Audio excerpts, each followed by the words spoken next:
Thank you. I was going to start off by saying it's a pleasure to be here until I heard the last question, and I have to say I'm terrified right now. I also note that it says that we're moving towards a national securities regulator, but I think underneath my title it says securities regular. Is that right? Did it say regular? Or I guess on the other page. Where?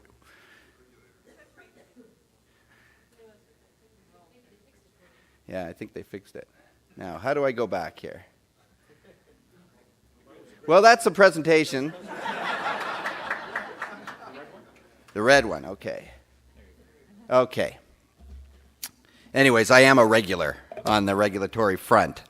As Peter said, I'm vice chair of the Ontario Securities Commission. I've been in that position for the last 2.5 years.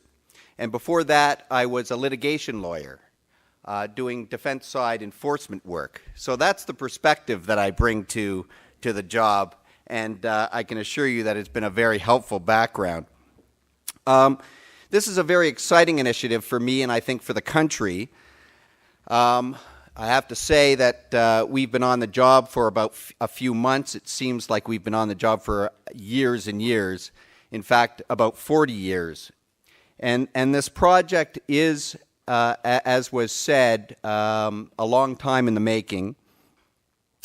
And so what I want to do today is to just give you a brief overview of where we are, of the project, where we think it's going, and to provide you with an opportunity to ask some questions. You've seen half of the presentation anyways.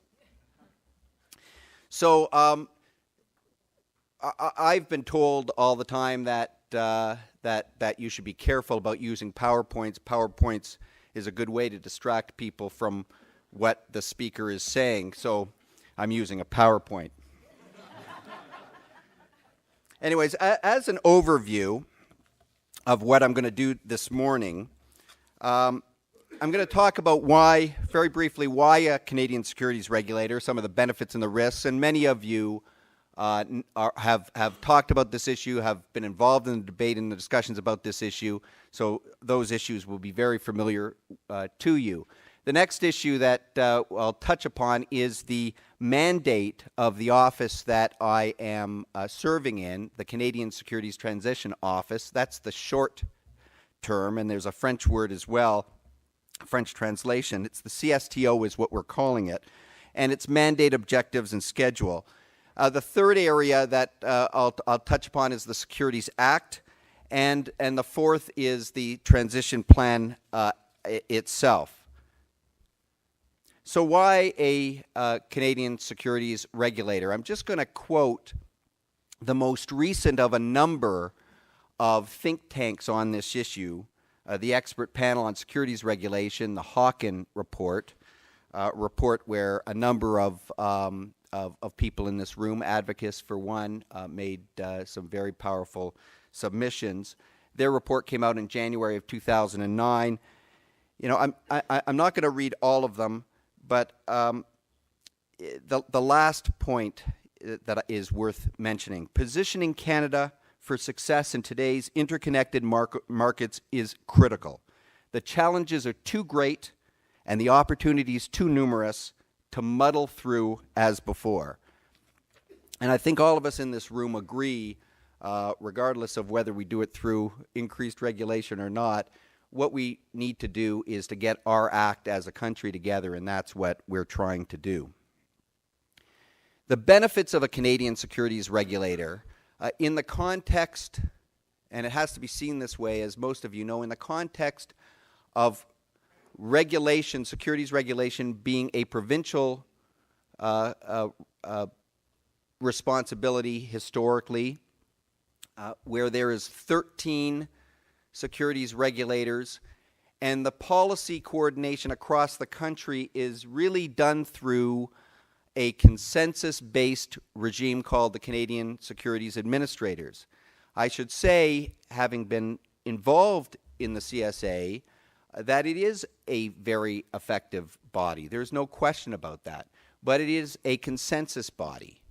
and it relies to a great extent on the goodwill of the people sitting around the table. And at the end of the day, if one jurisdiction does not feel that it should go along with a national program, there is no accountability to require that jurisdiction to provide its citizens with the same level of service and regulation as available across the country. So the areas of benefit for a national regulator include better international representation and influence. There's great potential for an increased influence of this country on the international sector. And as you'll hear throughout the day, as you've lived through, this past year and a half, 2 years have been completely unpredictable and tumultuous, and has required great coordination, not just at the local levels, not just at the national levels, but certainly at the international levels. And one of the key motivators, one of the key drivers for this project is to give Canada an effective and coherent voice at the table. Not just a voice, but an opportunity to really affect change. Doug Heinemann, who is the chair of the CSTO, has said on numerous occasions that when we had most recently gone to the IOSCO conference, the Conference of International Securities Regulators in June, we had an opportunity to work with the 100 or so international regulators. And it is very, very clear to us that Canada is as sophisticated, if not more sophisticated and equipped to have a real leadership role on the international stage. And the lack of a coordinated central voice, we think, is something that could be really fixed and could enhance Canada's reputation for securities regulation, reputation for a strong, effective, efficient capital markets in the international community. Obviously, better coordination with other financial authorities, both at the federal level and across the spectrum of regulators. The Canadian, at the federal level, of course, there are key players that you're seeing more and more in terms of setting financial policy across the country, the Bank of Canada, OSFI, CDIC, and other agencies. And so this will give us a more effective voice to have direct say in federal and national initiatives. Leadership in the enforcement area, more coordinated enforcement opportunities, faster policy responses to emerging market trends, simpler and cheaper avenues to deal with securities regulation. And as I've said before, the CSA has done a great deal to facilitate it, to make your lives easier in terms of dealing with a securities regulator across the country. But there's a lot of work that we can still do to make it more efficient and more effective. And probably most importantly, all of it in the umbrella of providing stronger, more effective protection for investors.